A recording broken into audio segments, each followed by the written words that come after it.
আসসালামু আলাইকুম। এখানে মটন মাংস নিয়ে নিয়েছি আধা কেজি।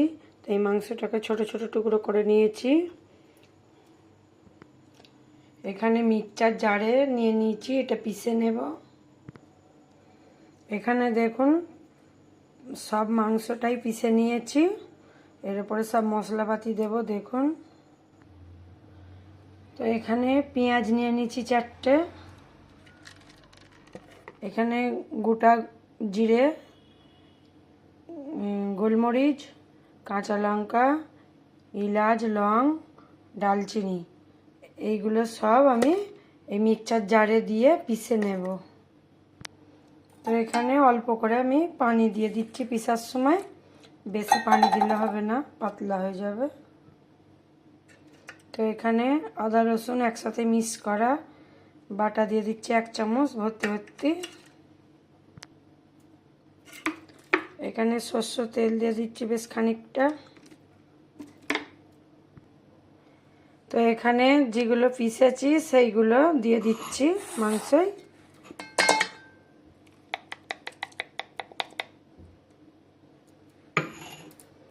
এখানে ধনে পাতা কুচি দিয়ে দিচ্ছি অল্প করে।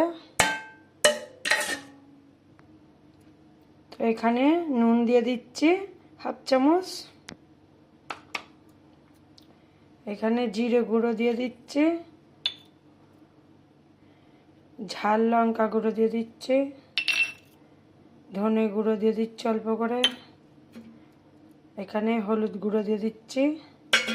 এখানে আমার সব মশলা মাখা হয়ে গেছে, এই যা সব মশলা দেওয়া হয়ে গেছে, এত কিছু উপকরণ সব দিয়েছি আপনারা দেখেছেন। তো এটা আমি হাতে করে মেখে নেব, তারপর আবার দেখাবো।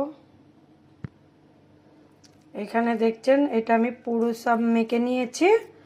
আমি এখানে আধা ঘন্টা এটাকে চাপা দিয়ে রেখে দেবো, তবে মশলাগুলো সব ভেতরে ঢুকবে, টেস্ট হবে।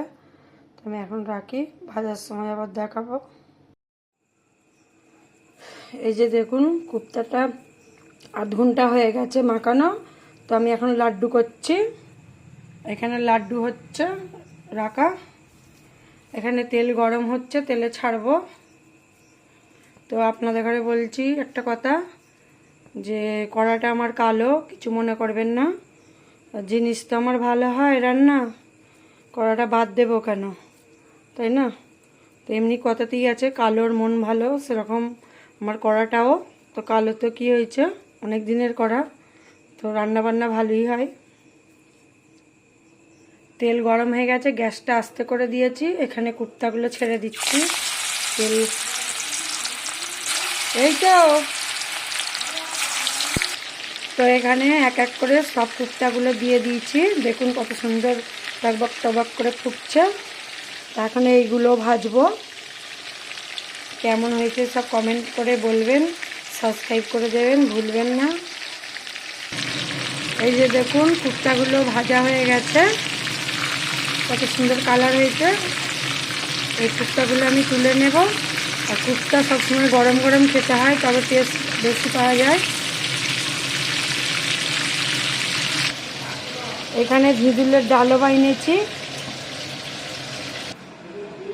এই যে দেখুন কুর্তা রেডি হয়ে গেছে, এবারে খাবার পালা। আপনারা দেখুন, আমি খাই।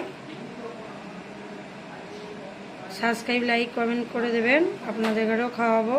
রাখি।